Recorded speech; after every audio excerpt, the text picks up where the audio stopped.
For the millions of families who welcome a child this way, a cesarean section can bring up this whole mix of feelings. There's, of course, the incredible excitement of meeting your baby, but there's also a totally natural anxiety about the surgery itself. So many people have been through this, so today, let's really understand what happens. So what's that journey really like? We're going to pull back that drape, not in a scary graphic way, but to just demystify one of the most common ways people become parents and see the incredible process of a surgical birth. Okay, so let's dive in. A C-section is, yes, a surgical delivery, but it's so important to remember that first and foremost, it's a birth. The goal is always, always the same, a healthy parent and a healthy baby. And to see how we get there, we actually need to start before a single incision is even made. The very first and maybe most critical step is the anesthesia. The number one priority is making sure the birthing parent is completely comfortable and totally pain-free. But here's the thing that surprises a lot of people. For the vast, vast majority of C-sections, you are awake for the whole thing. So how do they do that? Well, it's done with what's called regional anesthesia. The two most common types are a spinal block, that's a single injection that gives you really fast-acting numbness, and an epidural, where a tiny, flexible little tube, a catheter, is placed in the back to deliver medication continuously. Sometimes they're even used together.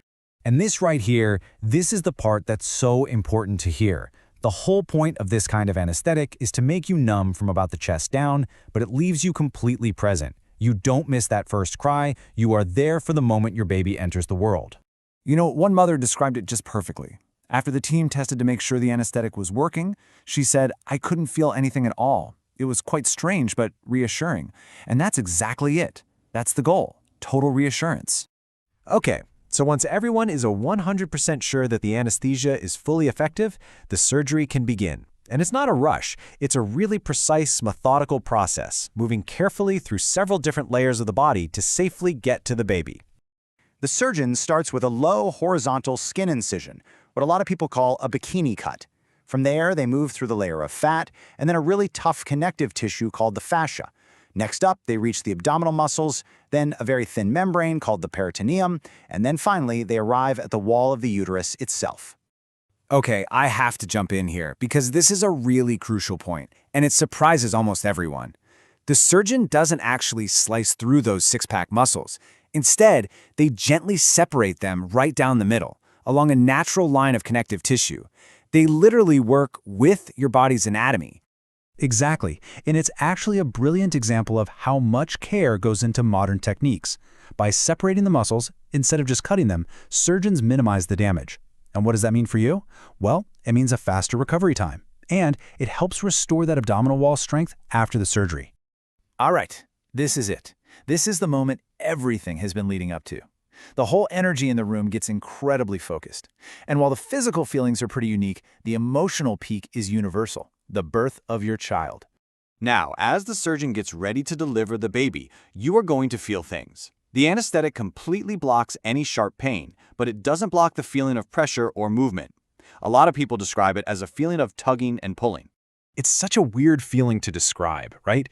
One parent said it felt like a rummaging type of sensation, almost like someone was doing the dishes inside her belly. It sounds strange for sure, but the key is that it's a bizarre pressure, not pain.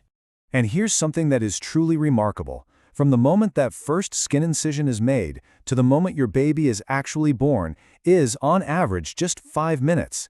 It's an incredibly quick process to get to that big moment. So, the baby is safely delivered. The umbilical cord is clamped and cut. And now the focus of the surgery shifts. This next phase is just as important. Carefully and meticulously closing every single layer. This part of the operation actually takes a lot longer than the delivery itself. So first, the surgeon delivers the placenta. Then, they start the repair. They close the incision on the uterus with 2 separate layers of dissolvable stitches for extra strength. After that, they meticulously bring each of the other layers, the peritoneum, fascia, fat, and skin, back together. This whole repair process, it usually takes about 45 minutes. The birth is over, but your journey isn't. I mean, let's be real, a C-section is major abdominal surgery, and respecting that healing process is absolutely key to a healthy recovery, especially when you're also trying to care for a newborn. Okay, so what does that healing arc look like? The first 24 hours can be uncomfortable as the anesthesia wears off, but that pain is managed with medication. A typical hospital stay is somewhere around 3 to 5 days, and while you'll be up and walking around gently during that time, a full recovery where you really start to feel more like yourself again generally takes about 6 to 8 weeks. So the most crucial point here is just to be gentle with yourself. Really, stay on schedule with your pain medication. Don't try to be a hero. Gentle walking is so important for healing. Oh, and here's a great practical tip. Hold a pillow firmly over your incision whenever you need to cough, laugh, or sneeze. I promise, it makes a huge difference. You know, it's also really important to put this all into perspective. In many countries, somewhere between 20 and 30% of all babies are born via C-section. It's one of the most commonly performed major surgeries in the entire world. And in the end, that's really what a C-section is. It's both things at once. It is a major surgery that absolutely requires respect and recovery time, but it is also a beautiful, powerful, and very normal way to become a parent. It's a birth story.